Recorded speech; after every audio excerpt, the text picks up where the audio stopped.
यह बाइबल इन 1 ईयर का हिंदी प्रकरण है। 91वां दिन, यीशु को फॉलो करें। आखिरकार पीपा और मैंने ट्विटर की दुनिया में प्रवेश किया। यह एक ऐसी दुनिया है जहां आप लोगों को फॉलो करते हैं और कुछ लोग आपको फॉलो करते हैं। कैटी पेरी और जस्टिन बीबर के अब 75 मिलियन से भी ज्यादा फॉलोअर हैं।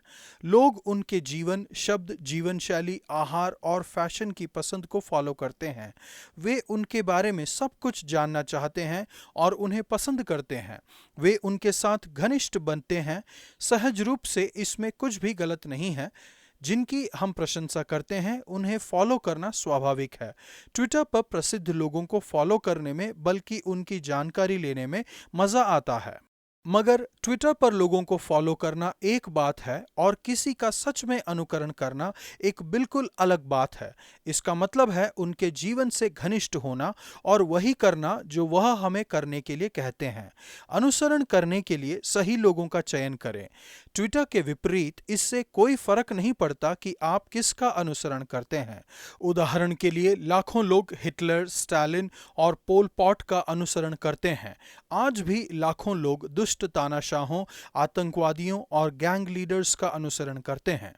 कुछ लोग परंपरा और संस्थाओं के बारे में संदेहवादी हैं और यह नहीं जानते हैं कि किसका अनुसरण किया जाए। पारंपरिक आदर्श जो अक्सर हमारे परिवारों, संस्थानों और राजनीतिक लीडर्स से होते हैं या वे विजेता होते हैं, तो कुछ हद तक उन्हें टूटना जरूरी है। इससे लोग अनिश्चित हो जाते हैं कि किसका अनुसरण किया जाए। यीशु ने कई बार कहा है, मेरे पीछे हो लो। अब तक जीवित सभी लोगों में से यीशु के फॉलोअर्स सबसे ज्यादा हैं। आज दुनिया में 2400 मिलियन से भी ज्यादा लोग यीशु को फॉलो करने का दावा करते हैं। यीशु के फॉलोअर्स उनके बारे में जानना चाहते हैं और उनके जैसा बनना चाहते हैं। आज के हर एक लेखांश में हम देखेंगे कि यीशु को फॉलो करने का मतलब क्या है। भजन संहिता 40 का 1 से 8। यीशु के आदर्शों का अनुसरण करें।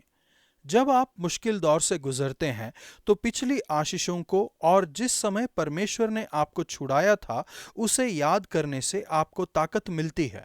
दाऊद उस समय के बारे में लिखते हैं जब वह सत्यानाश के गड्ढे और दलदल की कीच में थे। वह पाप, बीमारी या गहरी निराशा का वर्णन कर रहे थे। पर कॉरी टेन बूम कहते हैं, परमेश्वर के प्यार से ज्यादा गहरा कोई गड्ढा नहीं है। निराशा का गड्ढा एक भयंकर स्थान हो सकता है। ऐसे समय में हम अपनी असफलताओं और निराशा को याद करते हैं। हम ऐसा सोचने लगते हैं कि हमारे साथ कुछ भी अच्छा नहीं हो सकता।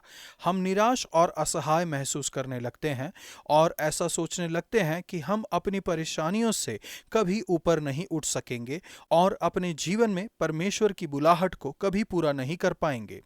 ऐसे असहाय समय में दाऊद कहते हैं वह परमेश्वर का इंतजार करते रहें और अंत में परमेश्वर ने उन्हें सत्यानाश के गड्ढे और दलदल की कीच से उभारा।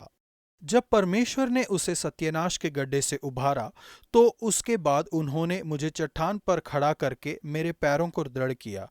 परमेश्वर ने दाऊद को एक नया गीत सिखाया जो उनकी स्तुति का है और बहुत लोग यह देखकर डर गए और प्रभु पर भरोसा करने लगे। दाऊद मिथ्या और अभिमानियों की ओर मुंह न फेरने और प्रभु पर भरोसा रखने की आशीषों का वर्णन करते हैं। क्या ही धन्य है वह पुरुष जो प्रभु पर भरोसा करता है। जो कल्पनाएं उन्होंने हमारे लिए की हैं उसकी गिनती कोई नहीं कर सकता। मैं तो चाहता हूं कि खुलकर उनकी चर्चा करूं, परंतु उनकी गिनती नहीं हो सकती। दाऊद लिखते हैं, तूने मेरे कान खोद कर खोले हैं। दाऊद की सफलता का राज सुनना और आज्ञा का पालन करना था। दाऊद परमेश्वर की अनंत इच्छा को पूरा करने के लिए खुद को समर्पित करते हैं। वह कहते हैं, देख मैं आया हूं, क्योंकि पुस्तक में मेरे विषय में ऐसा ही लिखा हुआ है। हे मेरे परमेश्वर, मैं तेरी इच्छा पूरी करने से प्रसन्न होता हूं और तेरी इच्छा मेरे अंतःकरण में बनी है। यीशु की सफलता का राज भी यही था। इब्रानियों के लेखक के अनुसार ये वचन यीशु में सिद्ध रूप से पूरे हुए हैं। वह हमें बताते हैं कि यीशु ने स्वयं इस भजन से 6 से 8 वचनों का उदाहरण दिया था। इब्रानियों 10 का 5 से 10। यीशु ने प्रार्थना की और आज्ञा का पालन किया। उन्होंने कहा था, हे परमेश्वर, मैं तेरी इच्छा पूरी करने आया हूँ। इब्रानियों के लेखक आगे लिखते हैं, उसी इच्छा से हम यीशु मसीह की देह की एक ही बार बलि चढ़ाए जाने के द्वारा पवित्र किए गए। यीशु के उदाहरण का अनुसरण करें और परमेश्वर की इच्छा पूरी करने के लिए खुद को समर्पित कर दें। दाऊद कहते हैं, धन्य है वह पुरुष जो परमेश्वर पर भरोसा करते हैं। जो आश्चर्य कर्म और कल्पनाएं तू हमारे लिए करता है वह बहुत सी हैं।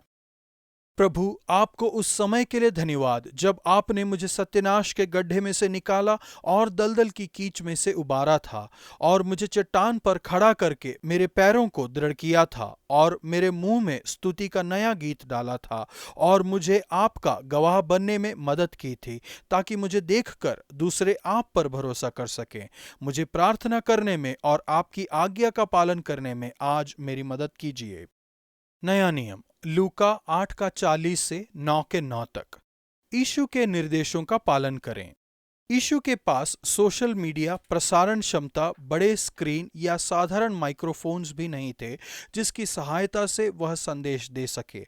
उन्हें इनकी जरूरत भी नहीं थी। उनके पास सामर्थ और अधिकार था जिसे उन्होंने उन पर विश्वास करने वालों को दिया। जबकि हम हर एक उपलब्ध साधनों का उपयोग करते हुए यीशु के संदेश का प्रचार करते हैं, हमें प्रसारण के आधुनिक साधनों में इतना मशगूल नहीं होना चाहिए कि हम इसके मुख्य उद्देश्य को भूल जाएं। हमें यीशु के आदर्शों और उनके निर्देशों का पालन करना चाहिए, जिसके बारे में हम आज के लेखांश में पढ़ेंगे। यीशु ने उस स्त्री को चंगा किया जिसे लहू बहने की बीमारी थी और उन्होंने याईर की बेटी को फिर से जीवित किया था। याईर और वह स्त्री अलग अलग चरित्र हैं। पहला पुरुष और दूसरी स्त्री, पहला अकेले में, दूसरा भीड़ में, पहला प्रभावशाली और दूसरा अमहत्वपूर्ण नजर आने वाला। पहले ने यीशु को अपनी बेटी के बारे में बताया, दूसरे को यीशु ने बुलाया था। पहला स्वस्थ था और दूसरी बीमार। फिर भी दोनों यीशु के सामर्थ्य और अधिकार पर निर्भर थे और दोनों ने यीशु के पास पहुंचने पर उसी तरह से प्रतिक्रिया की। याईर आकर यीशु के पैरों पर गिर गया और वह स्त्री कांपते हुए यीशु के पास आई और उनके पैरों पर गिर गई। दोनों ने यीशु की सही प्रतिक्रिया की। वे उनकी सामर्थ्य को जान गए और वे उनके निर्देशों का पालन करने और यह विश्वास करने को तैयार थे कि यीशु के पास चंगा करने की सामर्थ्य है। यीशु ने उस स्त्री से कहा, बेटी, तेरे विश्वास ने तुझे चंगा किया है, शांति से जा। और उन्होंने याईर से कहा, मत डर, विश्वास रख और वह ठीक हो जाएगी। ये दोनों कहानियां असाधारण सामर्थ्य और असाधारण करुणा की हैं।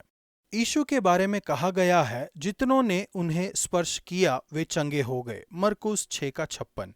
जब उस स्त्री ने उन्हें छुआ जिसे 12 साल से लहू बहने की बीमारी थी, तो उन्होंने कहा, किसी ने मुझे छुआ है, मुझे पता चला कि मुझ में से सामर्थ बही है। लूका 8 का 46। वह तुरंत ठीक हो गई। फिर यीशु ने याईर की बेटी को मरे हुओं में से जिलाया। लोग अचंभित हो गए। यीशु ने महान सामर्थ और अधिकार से सेवकाई की। यह और भी विस्मयकारी है कि उन्होंने इसे आपको दे दिया है। सामर्थ और अधिकार ऐसे दो शब्द हैं जो यीशु की सेवकाई के साथ सही रीति से जुड़े हुए हैं। फिर भी ये यीशु के लिए अनोखे नहीं हैं। यीशु ने अपने शिष्यों को एक साथ बुलाया और उन्हें परमेश्वर के राज्य का प्रचार करने और बीमारों को चंगा करने का सामर्थ और अधिकार दिया। मत्ती 28 का 18 से 20। उनकी सामर्थ और अधिकार आज भी आपके लिए उपलब्ध है। प्रभु, मुझे आपके निर्देशों का पालन करने, परमेश्वर के राज्य का प्रचार करने और बीमारों को चंगा करने में मेरी मदद कीजिए। मुझे आपके आदर्शों का घनिष्ठता से अनुसरण करने में और सामर्थ्य तथा अधिकार से सेवकाई करने के लिए सीखने में मेरी मदद कीजिए। पुराना नियम गिनती 31 का 25 से 32 के 42 तक। संपूर्ण दिल से यीशु का अनुसरण करें। परमेश्वर की सामर्थ और अधिकार उन्हें दिया जाएगा जो पूरे दिल से प्रभु का अनुसरण करते हैं। 32 का 22। कालेब और यहोशू को इसराइलियों में चुना गया क्योंकि उनमें से केवल 2 लोगों ने पूरे दिल से प्रभु पर भरोसा किया था। परमेश्वर के लोगों को ऐसा ही करने के लिए बुलाया गया है। मूसा ने लोगों को चिताया था कि तुम उसके पीछे चलने से फिर जाओ। उसने उन्हें चिताया था कि व्यवस्था के विरुद्ध पाप न करो। यदि तुम ऐसा करो तो यहोवा के विरुद्ध पापी ठहरोगे और जान रखो कि तुमको तुम्हारा पाप लगेगा। पवित्र शास्त्र हमें लगातार कहता है कि हमें पूरे दिल से प्रभु का अनुसरण करना चाहिए और पाप में डूबना नहीं चाहिए। इसे नए नियम की दृष्टि से पढ़ा जाए तो प्रभु का अनुसरण करने का मतलब है यीशु का अनुसरण करना, जो कि नए नियम का मुख्य केंद्र है। उदाहरण के लिए रोमियो 10 का 9। इन लेखांशों में हम देखते हैं कि जो पूरे दिल से यीशु का अनुसरण करते हैं, उन पर अपना विश्वास रखते हैं और उन पर भरोसा रखते हैं और उनकी इच्छा पूरी करने के लिए खुद को समर्पित करते हैं, उनके लिए कितना कुछ उपलब्ध है। जब आप ऐसा करेंगे तो यीशु आपको सामर्थ और अधिकार के साथ प्रचार करने और बीमारों को चंगा करने के लिए दुनिया में भेजेंगे। प्रभु, मैं कालेब और यहोशू जैसा बनना चाहता हूँ और पूरे दिल से आपका अनुसरण करना चाहता हूँ। आज मैं आपके आदर्शों का पालन करना और आपकी इच्छा पर खुद को समर्पित करना चाहता हूँ। सामर्थ और अधिकार से सेवकाई करने, सुसमाचार का प्रचार करने और बीमारों को चंगा करने में मेरी मदद कीजिए।